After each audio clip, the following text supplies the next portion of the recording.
Understood. Okay. What are the viral, and thank you for that. What are the viral variants and what's the potential impact on containing coronavirus moving forward? And this one's for Dr. Gay, if you can kick it off, and then Dr. Honore, and then if anyone else wants to chime in after that, feel free. Okay, so the first thing we need to know about any virus is that it's a living organism. And so Mm. they are just That's a like, question. That's a philosophical question. Sorry, but go ahead, bro. Go ahead. Go ahead. but the scientific side of it is they're living organisms. Okay. They respond to pressures within their environment and mutate in order to increase their survivability. So that the variants that we're seeing, Brazil, the UK, for example, are just evidence of the virus mutating. And some of these mutations are small mutations, which happens all the time. Sometimes they're major changes, which would lead to the current vaccines not being as effective. Now, what we do know is that for the majority of the variants, the available vaccines are effective enough. But the major companies are currently in development stage of trying to find, just like with the flu vaccine, different variations of their vaccines that may cover these variants should they become a major problem. But this is also the tie-in to wearing your mask, because the virus cannot mutate if it does not access the host. So if everybody wears their masks, then the virus can't mutate. And that's what's so frustrating about opening the country and, you know, these governors and then being everybody wants to have the quick fix. But it'd be one thing if we could say, okay, open up everything, you can do that, but everybody must wear a mask. You could do that. And I get it, everybody's getting tired, but that's why containing this virus with these variants is such a problem, because people, especially in our country and in certain places, they won't wear their masks. So that allows the virus more chance to mutate. I mean, it's a living organism. It's just, you know, and if you look at evolution, it takes millions of years for a species to acquire these changes or to mutate. These viruses are so active and replicate so frequently that they can mutate very quickly and they can change very quickly. And so that's the major problem. Okay. Anything to add to that, Brother Honore? No, he said it perfectly. The UK variant seems to be the biggest variant here in the United States. There's some concern because they feel like, especially with the UK variant, that's the one that's been around the longest, I guess.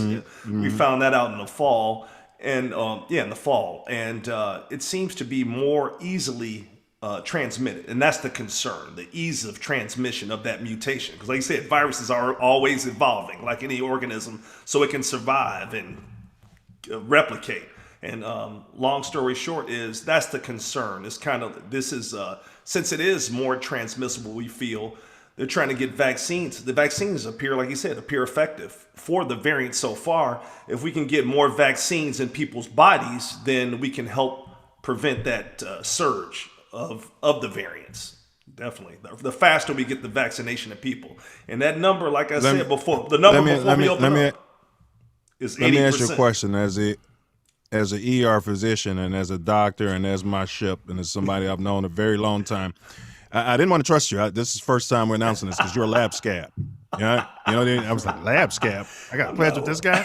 But I digress. But let me ask you, seriously though, you're not getting any kickbacks from any pharmaceutical companies to push these. I mean, no, because, bro, I'm just saying, I hear people at the barbershop, you know. Every doctor's getting, you know what I'm saying? So no, I am not, and I am not getting any type of, I have no conflict of interest. I'm not getting any type of kickbacks, for the record, from any pharmaceutical company, any vaccine company, or any company of that nature. Because I was going to say, cut it out or cut me in. That's for 2K. I wish I was. I'm just saying. I mean, hey, baby, we need a tithe, baby. We need a tithe.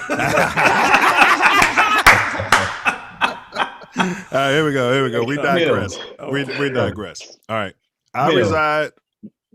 Quick observation. Go ahead, sir. Observation, Yes, if sir. it's okay. So Go ahead. just an interesting point, I think, that combines the last two questions. The question as you asked the preacher and the question that you asked the doctors.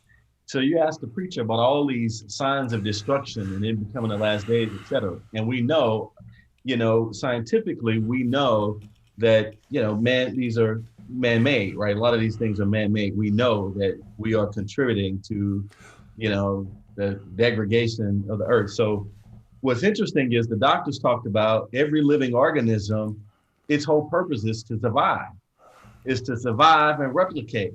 Human beings, on the other hand, that's our purpose. Like, that's how we're designed. Yet, Correct. the actions that we're taking actually foresee our demise. That is a interesting dilemma. It that is. we find ourselves in. It is. And that's what I was saying, the philosophy behind it. And I know these scientists and the doctors are like, yeah, the vaccine is a living thing and, it's got consciousness and, does it have consciousness? I mean, does it have a right? Does it have a right? I don't want to digress too far though. The whole problem with it having a right. But humans, humans, a host. That's the problem with its right. It needs a host. Right. You're right. That's the problem with its Oh, height. God. That's the problem. That's funny. That's funny. That's the truth. That's it. That's the truth. I'm just like, I agree 100%. We're the only organism. We're not adding to our own survival. We're decreasing our survival. Because we focused on short term. There you go. Around Exactly. long term, which gets to that book. You mentioned the book, Mills. I'm talking about this kind of stuff in the book. It's drafted. We're just in the editing process now. But I'm asking some of these broad philosophical questions. The same traits that have accounted for our survival to this point are the very traits that could spell the end of us if we don't get them under control. Facts. One of the biggest traits that's fueling this destruction of the environment is the desire for profit, which is within a very small percentage of the human population that are generating this change. So we may be at the mercy of these changes that are being brought about by a very small percentage of our population. Yeah. Those of us who are left on the ground will either adapt to the environment right. or we shall perish. I agree. Man, Survival of the fittest, man. Y'all don't understand, and y'all don't understand, man, how I feel about it. Let me say this though. I should have said this at the top. This content is not intended to be a substitute for professional medical advice, diagnosis, or treatment. Always seek the advice of your physician or other qualified health providers with any questions you may have regarding a personal medical condition. Also, the information provided tonight on the Self Luv Show is for informational purposes only and should not be construed as any legal advice on any subject matter. You should not act or refrain from acting on the basis of any content or statement made without seeking legal and or other professional advice. So I wanted to get that out there. I reside